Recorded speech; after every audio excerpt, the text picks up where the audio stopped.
모든 자산이 신고가를 찍고 있습니다. S&P 500, 나스닥, 금, 비트코인까지 연일 최고치를 경신하고 있습니다.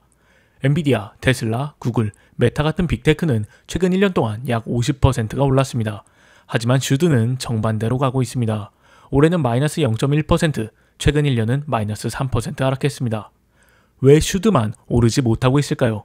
지금 모든 유동성은 AI와 빅테크로 쏠리고 있는데 슈드를 구성하는 종목은 에너지, 소비재, 헬스케어 섹터에 집중되어 있기 때문입니다. 트럼프 정권은 AI 투자를 확대하고 규제를 완화하며 빅테크를 밀어주고 있습니다. 여기에 압도적인 실적 성장과 금리까지 인하되며 글로벌 유동성이 AI와 빅테크로 쏠리고 있는 것입니다. 최근 1년 데이터를 보겠습니다. 슈드 집중 섹터 3개와 리츠를 제외하고는 모든 섹터가 크게 상승했습니다. 슈드가 집중하는 에너지, 필수 소비재, 헬스케어는 제대로 소외되고 있습니다. 슈드 내 가장 큰 비중을 차지하는 에너지 섹터는 최근 유가 하락에 직격탄을 맞고 있습니다. 트럼프는 금리를 낮추기 위해 물가를 잡아야 한다고 보고 있습니다. 물가를 잡으려면 유가 안정이 필요합니다. 그래서 트럼프는 공급 확대 카드를 꺼냈습니다. 미국 내 셰일가스 생산량을 늘리고 사우디에도 증산을 요청했습니다. 사우디 역시 미국과 이해관계가 맞아떨어지며 오펙 플러스의 증산 결정이 이어졌습니다.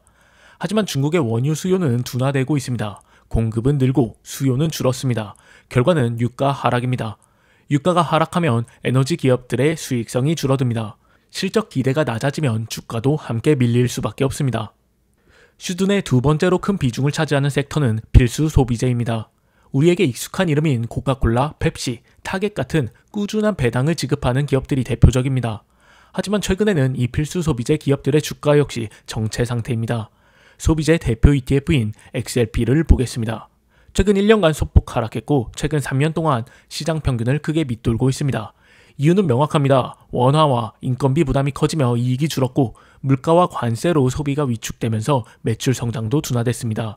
필수 소비재 기업들은 매출은 유지하지만 성장도 없고 마진도 줄어드는 답답한 국면에 놓여 있습니다. 이런 상황에서 시장 유동성은 자연스럽게 실적이 뒷받침되는 빅테크와 AI 섹터로 쏠리고 있는 것입니다. 슈드의 세 번째 핵심 섹터는 헬스케어입니다. 헬스케어 섹터를 대표하는 XLV의 주가를 보겠습니다. 소비재 섹터 ETF인 XLP와 크게 다르지 않습니다. 미국 정부의 약가 인하 명령 시행으로 제약사들의 수익성이 줄어들 것으로 예상됩니다. 대표 의약품들이 가격 협상 대상에 포함되면서 가격 인상 여력이 크게 제한되고 있습니다. 여기에 주요 제약품의 특허 만료로 경쟁은 심화됐고 규제 리스크와 원가 상승까지 겹치며 이익 전망은 약해졌습니다. 헬스케어는 안정적인 섹터지만 이러한 이유 때문에 최근 시장의 기대감을 받지 못하는 것입니다. 지금까지 슈드 주가 하락의 원인을 살펴봤습니다. 최근 흐름이 이러니 슈드에서 지금이라도 도망쳐라, 슈드 탈출은 지능순, 슈드 말고 QQQ에 투자했으면 몇 배였을 텐데 이런 말들이 나오는 것입니다. 그만큼 투자자들의 불안과 지루함이 커졌다는 뜻입니다. 저는 슈드의 주가가 기대와는 다르게 흘러가니 상황을 더욱 객관적으로 보려고 노력하고 있습니다. 슈드에 대한 무조건적인 애정보다는 내가 슈드를 매수한 이유가 여전히 유효한지 확인하고 있습니다. 우리는 주가 하락이나 지루함 때문에 팔면 안 됩니다. 매수 근거가 사라졌을 때 매도해야 합니다. 우리가 슈드를 매수했던 진짜 이유를 점검해 보겠습니다. 슈드를 매수한 이유는 두 가지입니다. 첫 번째 이유는 배당 성장입니다. 두 번째는 꾸준한 주가 성장입니다. 이 두 가지 매수 근거가 여전히 유효한지 점검해 보겠습니다. 먼저 배당 성장입니다. 저는 슈드를 매년 배당이 늘어나기 때문에 매수했습니다. 슈드는 지금까지 연평균 약 10%의 배당 성장률을 기록해왔습니다. 출시 이후 13년 연속 한 해도 빠짐없이 배당이 증가했습니다. 2023년에는 배당 성장률이 3.8%로 다소 낮았지만 작년에는 12% 이상 상승하는 모습을 보였습니다. 올해도 이미 3분기까지 약 4% 성장을 확보했고 4분기 결과에 따라 최종 성장률이 결정될 예정입니다. 슈드 성장의 핵심은 경기 사이클, 금리 그리고 유가입니다. 2015년과 2016년을 보시면 유가 폭락과 경기 둔화로 에너지 기업들의 실적이 약화되고 배당 성장률이 둔화됐습니다. 2017년과 2018년에는 금리 인상기로 자금 조달 비용이 증가하고 경기 확장이 둔화되면서 기업들의 배당 여력이 줄었습니다.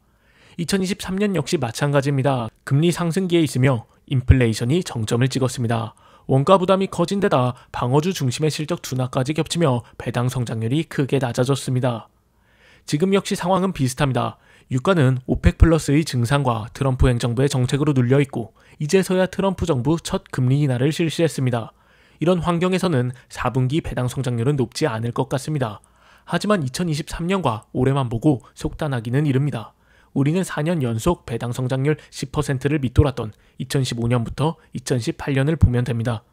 배당 성장률이 둔화된 시기는 늘 다음 상승 사이클의 출발점이었습니다. 금리 인하가 본격화되고 경기 회복이 뒤따른다면 다시 배당 성장률은 높아집니다. 과거에 그랬던 것처럼 2년은 더 지켜봐야 합니다. 2019년부터 2022년 과거의 성장률을 보여줄 여지는 충분히 있습니다. 두 번째 이유는 꾸준한 주가 성장입니다. 장기적으로 슈드의 연평균 총수익률은 약 12% 수준입니다.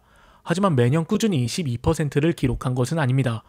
슈드는 금리 상승기와 경기 둔화기에는 주가가 부진했습니다. 유가가 폭락했던 2015년 마이너스 0.3%, 금리가 인상하던 2018년에는 마이너스 5.6%, 인플레이션과 금리 인상을 동시에 겪은 2022년 수익률은 마이너스 3.2%입니다.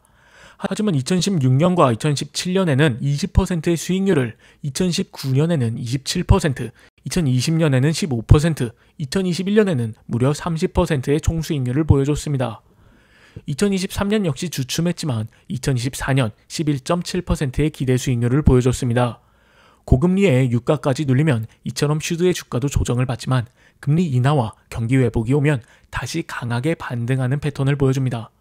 슈드는 경기 사이클이 바뀌면 다시 평균 성장률을 만들어줍니다.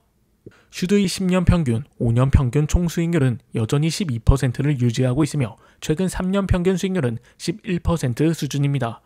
저희는 사이클을 기다리며 올라갈 자리에 대기하고 있습니다. 지금 금리는 여전히 높은 수준이고 유가도 눌려있는 구간입니다. 이런 환경에서 슈드의 성장 속도는 느릴 수밖에 없습니다. 시간은 필요하겠지만 사이클이 돌아온다면 2017년, 2019년, 2021년처럼 기대 이상의 수익을 안겨줄 것입니다. 지금까지 슈드 매수 근거가 여전히 유효한지 살펴봤습니다. 사이클을 고려하면 최소 2년은 기다려야 하고 그 시기가 오면 고생한 기간만큼의 보상은 충분히 받을 수 있다고 생각합니다. 매도는 슈드 장세가 왔을 때도 주가가 형편없이 오르거나 배당 성장이 꺾일 때 고려해도 충분합니다. 저는 슈드를 여전히 좋은 종목이라고 생각합니다. 오르지 않는 것을 기뻐하고 천천히 사모으며 다음 사이클을 준비하려고 합니다. 다만 AI와 빅테크로 유동성이 쏠리는 장세 속에서 기회비용을 고민하시는 분들이 많다는 것을 잘 알고 있습니다. 저는 매도 대신 매수 비중을 줄여놓고 배당금을 받으며 다음 사이클을 준비하고 있습니다. 두 배당의 슈드 비중은 15%입니다. 두 배당 포트폴리오를 보여드리며 영상 마무리하겠습니다. 건강한 배당 투자 두 배당과 함께 하시면 좋겠습니다. 감사합니다.